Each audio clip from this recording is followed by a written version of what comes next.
السلام علیکم ورحمۃ اللہ وبرکاتہ۔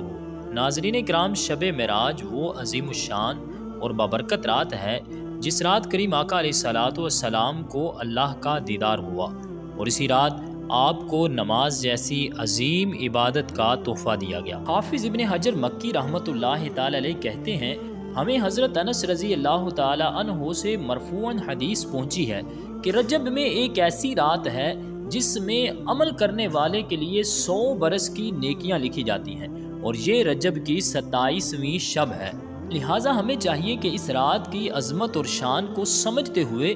زیادہ سے زیادہ عبادت، توبہ اور استغفار کریں۔ اس رات کے خاص نوافل اور خاص وظیفہ سماعت فرما لیجئے، جس کے کرنے سے رب ذوالجلال آپ پر اپنی رحمتوں کے دروازے کھول دے گا۔ تو آپ نے سب سے پہلے 2 رکعت نماز نفل اس طریقے سے ادا کرنے ہیں کہ ہر رکعت میں سورۃ الفاتحہ کے بعد سورۃ الاخلاص 11 دفعہ پڑھنی ہے، اور اس کے بعد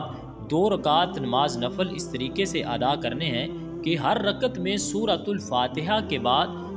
11 دفعہ سورۃ الکوثر پڑھنی ہے۔ یہ نوافل ادا کرنے کے بعد پھر آپ نے ایک تسبیح سبحان اللہ والحمد للہ استغفر اللہ اس کی پڑھنی ہے، اور اس کے بعد آپ نے پھر ایک تسبیح ولا حول ولا قوت الا باللہ العلی العظیم کی پڑھنی ہے، اور اس کے بعد 100 مرتبہ درود شریف پڑھ کر آپ نے اپنے جائز امور کے لیے دعا مانگنی ہے۔ تو انشاءاللہ اللہ تبارک و تعالی اس رات کے صدقے آپ کی ہر دعا کو قبول فرما کر آپ پر اپنی رحمتوں کے دروازے کھول